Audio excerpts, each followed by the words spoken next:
And I think parents just need to go back to their youth. I was Paul Gascoigne, I was Maradona. Every time I went out and played, I didn't have anyone telling me I couldn't be anyone else but those heroes. Most importantly, what do the kids say? What do the kids want from their football experience? Because it's not the adults' game, it's the kids' game. It's really fun to play soccer, and no matter how we do, I know that we tried our best.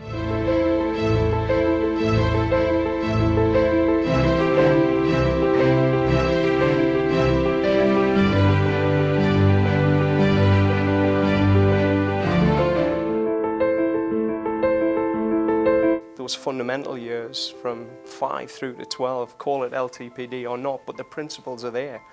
And that 5 to 12 is fall in love with the game. So I think we've lost sight of really what this sport's about and how easy and how simple it can be for people to fall in love. In everything that we do, certainly at the grassroots side, this is about the 99% of kids that are never going to make it anywhere near a professional football club. This is about giving them the best experience, and nobody stops doing something because it's just too much fun. So we have to make that experience so good they don't want to leave the game. The fact that I'm on a team where my friends are just amazing, they're just so encouraging, that's what keeps me coming back, and we're such a fun group. And falling in love with the game is about equipping people technically to be able to play the game, the real game, the 11v11 game, when we get old enough to do that.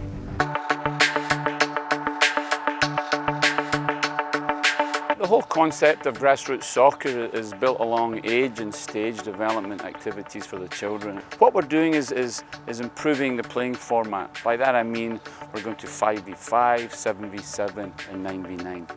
We're changing the size of the balls. Age and stage appropriate coaching, meaning coaching a 5-year-old is different than coaching a 9, 10, 11, 12-year-old. So educating coaches on the characteristics of children, how that children learns, and how the coach can educate that child at that particular age and stage of his or her development.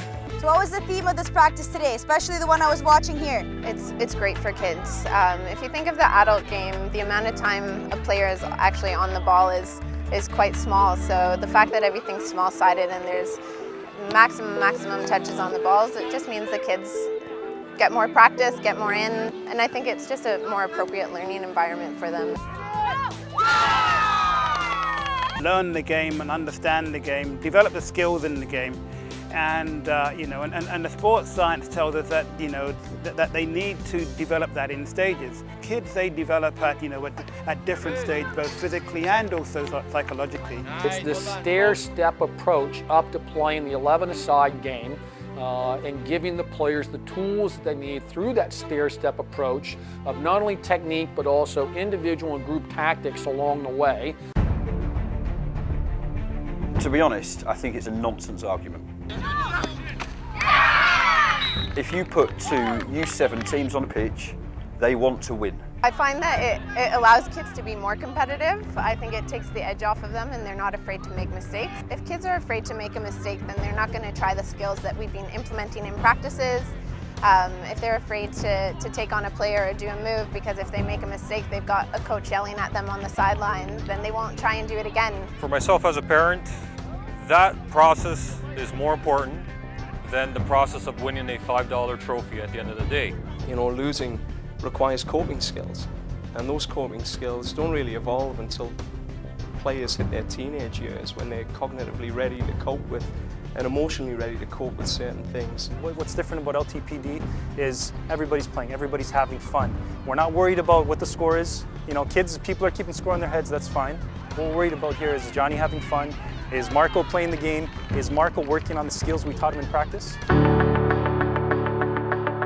As a child and youth worker, I work with the kids, and the esteem and the confidence the most important thing for the players. What you're going to understand is children start scripting real strong scripts from the age of 5 to 13. So a lot of the things that, the vulnerabilities they take in adulthood started very young. Press the ball! No one behind you, White! Parents don't understand that one of the most powerful things is your gift of speech. And you have to be very careful what you say as a parent, as a coach, and you're better off saying nothing than something if it's not going to be helpful. Listen, I don't even want to say anything. You know why? because you guys did an awesome job. I'm not going to say one thing because you guys are awesome. Is it? Good job. Nice job. The children are allowing us to come into their game. It's not our game. It's not an MLS game. It's not a women's professional soccer league game. So relax and enjoy their game.